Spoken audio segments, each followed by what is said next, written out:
कहते हैं भगवान के लिए कर्तुम अकर्तुम अन्यथा कर्तुम, भगवान जो करने योग्य है वो भी करते हैं, जो नहीं कोई कर सकता वो भी कर सकते हैं।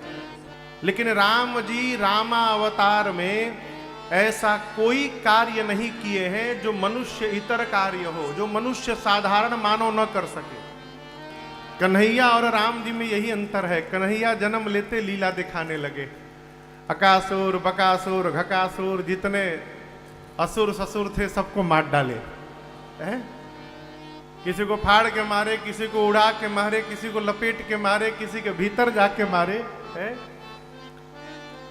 परंतु आप दर्शन करिए, मेरे राम जी ने ऐसा कोई व्यवहार नहीं किया जो एक सामान्य मानव न कर सके। तो यदि इस दृष्टिकोण से देखा जाए तो भगवान ने धनुष को कैसे तोड़ दिया, ये प्रश्न है। यहां मैं आपसे निवेदन करूं, राम जी धनुष को नहीं तोड़े हैं। अब आप कहोगे महाराज जी आप क्या कह रहे हैं? सत्य कह रहा हूं। राम जी ने धनुष को नहीं तोड़ा है। राम जी के साथ जो उनके जीवन में श्रेष्ठों का आशीर्वाद है, उस आशीर्वाद ने आज धनुष को तोड़ दिया।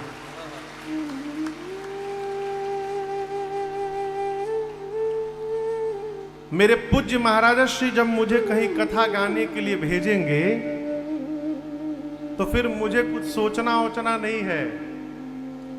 महाराज जी का आशीर्वचन ही मुझे वहां लेकर जाएगा और वो आशीर्वचन ही कथा करवा कर वापस ले आएगा।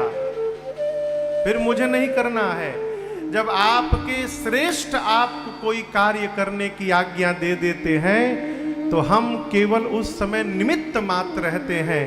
कार्य तो श्रेष्ठ का वचन ही करता है और दिखाई हम पड़ते हैं।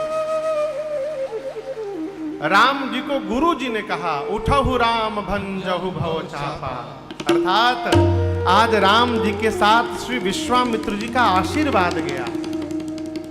और केवल इनका आशीर्वाद नहीं है, राम जी धनुष को प्रणाम किए, धनुष के इष्ट को प्रणाम किए, भगवान शिव को प्रणाम किए। जाते समय विश्वामित्र जी को प्रणाम करके गए थे। धनुष के पास पहुंचकर गुरुदेव को प्रणाम किए। कौन? अयोध्या में बैठे गुरुदेव भगवान वशिष्ठ जी को प्रणाम किए। और ये सारे आशीर्वाद जब एक साथ एकत्रित भये तब जाकर भगवान ने असंभव को भी संभव कर दिया। ये प्रसंग कहता है जीवन में कोई भी व्यवहार करने से पहले श्रेष्ठ से आशीर्वाद लेने का स्वभाव बनाइए। दूसरी बात, घर परिवार में हमारी संतान कितनी भी बड़ी उपलब्धि लेकर आवे ना, उनकी प्रशंसा करिए और उनके मन में एक बात को बिठाइए कि सब गुरुदेव और भगवान की कृपा से हुआ है, ये भगवान की कृपा है। ये मन में बिठाइए। क्यों कह रहा हूं? देखिए मानस जी में राम जी के परिवार में केवल और केवल मां कौशल्या एक ऐसी हैं जो ये जानती हैं कि राम हमारा जीव नहीं है, राम हमारा भगवान है। मां जानती हैं। लेकिन उसके बाद भी जब राम जी धनुष तोड़कर विवाह करके अयोध्या पहुंचे हैं तो मां जानती है कि मेरा पुत्र भगवान है। लेकिन वो कौशल्या मां कहती हैं राम तुमने कैसे धनुष तोड़ दिया पुत्र?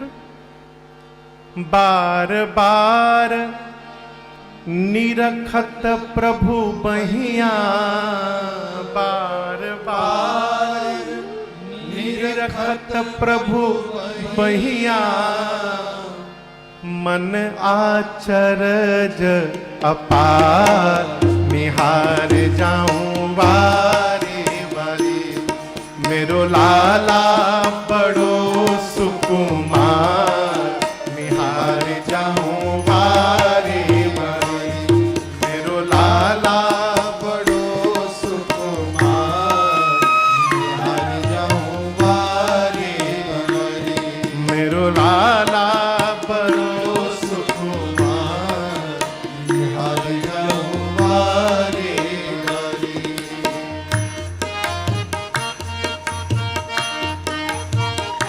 पूछती हैं कैसे लिए उठाई शंभु धनु कैसे लिए, उठाई शंभु धनु कैसे लिए, उठाई शंभु धनु कैसे लिए, उठाई शंभु धनु। राम झेले इतना भार, निहार जाऊं वारी वारी, मेरो लाला बड़ो सुकुमार, निहार जाऊं वारी वारी।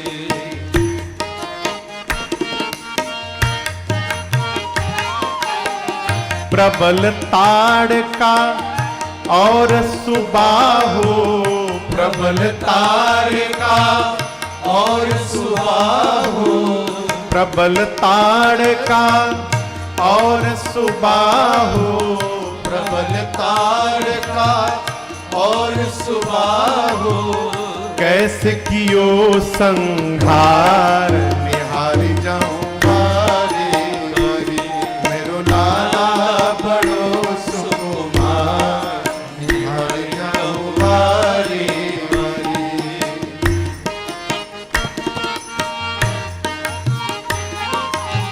इतना सब पूछने के बाद राम उतना भारी धनुष कैसे उठा लिए, कैसे ताड़ का सुबाहु को मार दिए।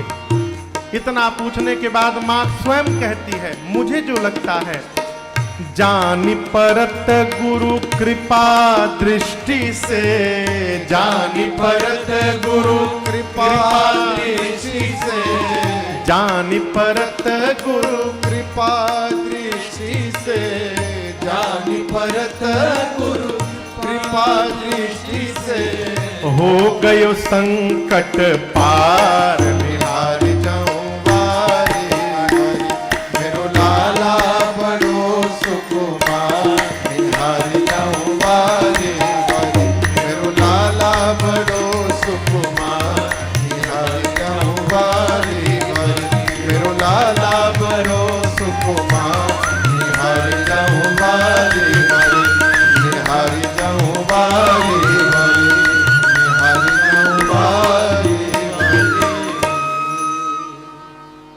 मां जानती हैं कि मेरे राम जीव नहीं जगदीश हैं। उसके बाद भी मां कौशल्या कहती है, राम जो भी तुमने किया है मुझे तो लगता है कि तुमने नहीं किया है।